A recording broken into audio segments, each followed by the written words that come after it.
孖女餵食團今日帶大家去朗豪坊嘅卡位咖啡度食早餐，一係午餐。因為我入到去先知道早餐已經完咗啦。入到去個環境唔錯，夠光猛，同埋真係好多張卡位啊！一齊望下個餐牌，哇！佢個菠蘿包真係有菠蘿嘅，有個10蚊嘅鐵板薄牛扒配薯條，只限堂食啊！佢嘅早餐時間係8點半至10點啊。同咗老闆講下笑話，早餐呢10點呢太快完啦，通常呢出邊嗰啲都去到成10點半至11點。跟住佢就話咁好啦，咁聽日呢我就改去11點啦。佢好認真噶，最好就自己撥個電話嚟睇下個早餐時間到幾點啦。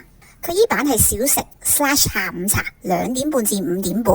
我諗佢意思係下午茶就有嘢飲，如果唔係下午茶就要散叫嘢飲咯。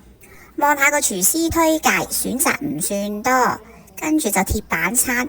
佢10蚊嗰個鐵板味好抵。依版就係啲焗飯啦、咖喱，跟住湯粉。不過佢遮晒咯，即係冇嘢揀，得個沙爹。依版就係嘢飲啦，你哋自己慢慢睇啦。趕唔切佢嘅早餐時間，唯有灑奶佢嘅沙爹牛肉麵啦。10蚊9毫9，跟杯嘢飲。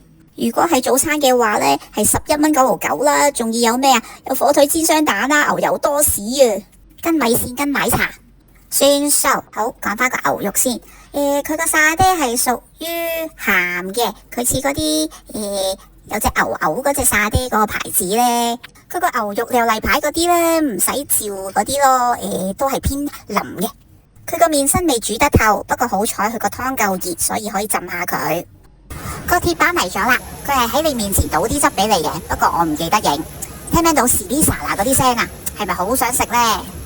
佢可以揀洋蔥汁，一係黑椒汁，我就揀咗洋蔥汁。佢個牛扒等我切俾大家睇啊，容易切嘅，不過咁啱嗰個位有條筋。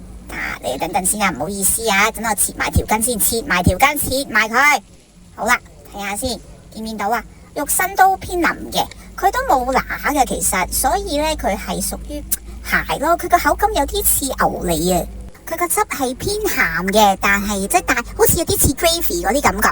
佢有啲配菜啦，同埋跟咗啲薯條，薯條好味喎，好新鮮，炸得唔錯，有啲似獅字頭嗰間嗰啲薯條啊。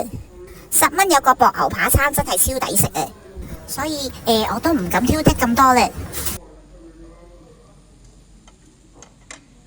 可惜個奶茶嚟到呢係唔夠熱嘅，佢稀咗啲啦。佢個茶葉呢係屬於啲澀苦嘅，不過呢，佢又未話鞋嚟嗰啲呢。個奶唔夠啊，咁我覺得如果可以改善下會好啲咯。台面仲有個餐牌唔記得影，佢呢啲係啲特別嘅咖啡啦。中意唱 K 嘅朋友仔就開心啦，佢逢星期5晚呢8點半至11點半有呢個 Karaoke Night， 最低消費20蚊，啱晒我啊！記得約我啦。